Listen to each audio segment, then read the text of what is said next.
aan dhowr qof markaa soo qaado waxaan idiin soo qaadi doonaa Lamartine Alphonse Lamartine iyo Messerman Julius Messerman iyo Michael Hart iyo Professor Ro Krishna waa afar dunida ka kala tirsan mid waa Hindi midna waa Yahuudi Maraykan iyo reer Yurub waa dad kala gadisan waxay is weydiiyeen marka koowaad bini aadamka maxaa lagu qiimeeyaa marka la qiimeynayo la maamusayo leeyahay qofkani waa haliyay maxaa lagu qiimeeyaa عموما بني آدم كوحو يدهدا صدح شيبا وحلقو قيمية أما العظمة ويني دبيلين قفلية هي صدح شيبا لقو قيمين كراه كو بالطباع والأخلاق والمزايا الشخصية وحلقو قيمين كراه بيلين صفاتك بني آدم نمو وقيسي وديغسي وعينك يعني صفاتك قفك بني آدم كإنسانية دو إلى ضحي وحلقو قيمين كراه بيلين waxaa kaloo bini aadamka lagu qiimeeyaa bay yidhaahdaan injaasaadka alacmaal alcadiima waxqabadka ummad buu badbaadiyey waxaasuu qabtay waxaasuu keenay waxqabadkiisa waa lagu qiimayn karaa waxa saddexaad ee bini aadamka lagu qiimeeyaa waxa weeyaan bay yidhahdeen raadka uu bini aadamnimada kaga tegey intee qarni buu raadeeyey ما بلشدي ولا نولا يقرني ونولا يقول قف رادين كله بوها بس تاريخ ذا بني آدم كيسو تشرين كان قف كله رادين وآثار وصدح قيبوت أو حلاق يمين كربي ليه إن دقن كيا أخلاق دي ميزات كإنساني قال لقو قيميه إن وحقبت كيا أعماشة كسو في الشيء لقو قيميه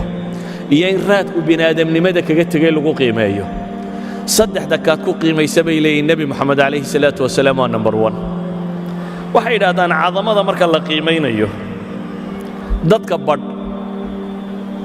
qoom buu weynida u yahay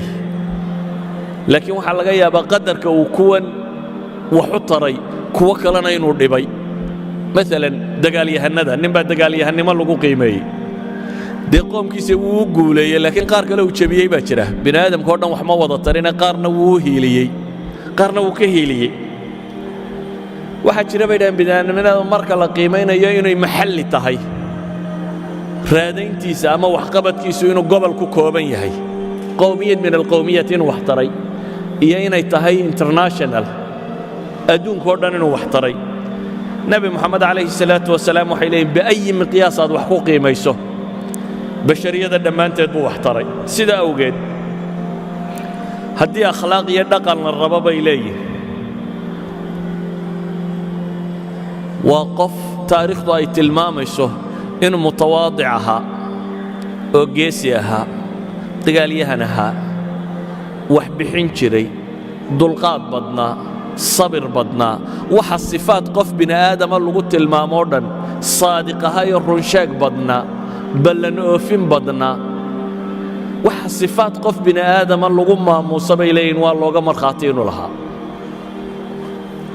هديت هي الرادين waxay leeyihiin caalamka ilaa maanta ay taala raadayntiisi oo waqtigu nabi maxamed yimi calayhi salaatu wasalaam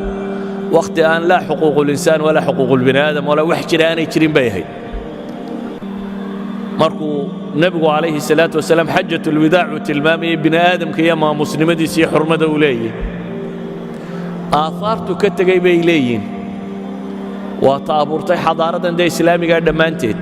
iyo dadka muslimiin ee dunida soo jiro dhan sida awgeed ay miqyaas wax lagu qiimeeyo